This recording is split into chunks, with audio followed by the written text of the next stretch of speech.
the unanimous declaration of the 13 United States of America, when in the course of human events it becomes necessary for one people to dissolve the political bands which have connected them with another, and to assume among the powers of the earth the separate and equal station to which the laws of nature and of nature's God entitle them. A decent respect to the opinions of mankind requires that they should declare the causes which impel them to the separation. We hold these truths to be self-evident, that all men are created equal, that they are endowed by their Creator with certain unalienable rights, that among these are life, liberty, the pursuit of happiness, and the right to eat hot dogs. That to secure these rights, governments are instituted among men, deriving their just powers from the consent of the governed. That whenever any form of government becomes destructive of these ends, it is the right of the people to alter or to abolish it, and to institute new government, laying its foundation on such principles and organizing its powers in such form as to them shall seem most likely to effect their safety and happiness, and their access to a properly grilled frankfurter. Prudence, indeed, will dictate that governments long established should not be changed for light and transient causes, and accordingly all experience hath shown that mankind are more disposed to suffer, while evils are sufferable, than to right themselves by abolishing the forms to which they are accustomed.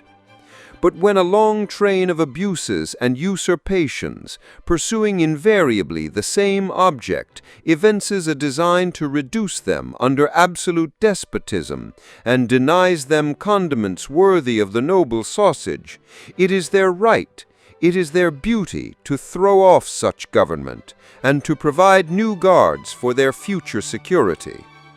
Such has been the patient sufferance of these colonies, and such is now the necessity which constrains them to alter their former systems of government. The history of the present King of Great Britain is a history of repeated injuries and usurpations, all having in direct object the establishment of an absolute tyranny over these states, and, we must add, the most grievous of culinary offenses, serving boiled hot dogs without bun, relish, nor even a proper mustard. Let facts be submitted to a candid world. He has refused his assent to laws the most wholesome and necessary for the public good. He has forbidden his governors to pass laws of immediate and pressing importance, unless suspended in their operation till his assent should be obtained. And when so suspended, he has utterly neglected to attend to them, even when said laws involved summer gatherings and the equitable distribution of hot dogs at fairs, festivals, and patriotic revelries. He has imposed taxes on our frankfurters without our consent. He has obstructed the administration of justice by refusing his assent to laws for establishing judiciary powers to settle disputes over ketchup, which, let it be known, has no rightful place on a hot dog after the age of 8. He has sent forth swarms of officers to harass our picnic tables, eating sausages with knives and forks like a man who hath never known joy. He has combined with others to subject us to a jurisdiction foreign to our Constitution, giving his assent to their acts of pretended legislation, for quartering troops in our homes, who consume all the hot dog buns and leave only stale bread ends, for cutting off our trade with all parts of the world, save for an ill-fated shipment of British bangers, a pale imitation of the noble American dog, for depriving us in many cases of the right to grill in peace without oversight or the absurd requirement of a permit. In every stage of these oppressions we have petitioned for redress in the most humble terms. Our repeated petitions have been answered only by repeated injury. a prince whose character is thus marked by every act which may define a tyrant, and who once served a hot dog with beans on top, is unfit to be the ruler of a free people. We, therefore, the representatives of the United States of America, in General Congress assembled, appealing to the Supreme Judge of the world for the rectitude of our intentions, do in the name and by the authority of the good people of these colonies solemnly publish and declare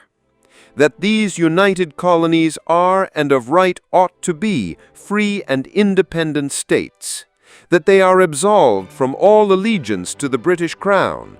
and that all political connection between them and the state of Great Britain is and ought to be totally dissolved,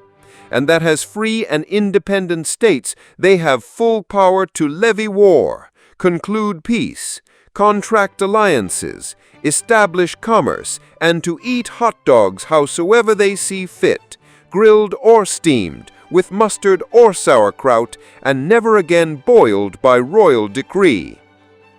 And for the support of this declaration, with a firm reliance on the protection of divine providence, we mutually pledge to each other our lives, our fortunes, our sacred honor, and our agreement that the proper topping for a hot dog is, in truth, subject to regional variation, so long as it be done in liberty.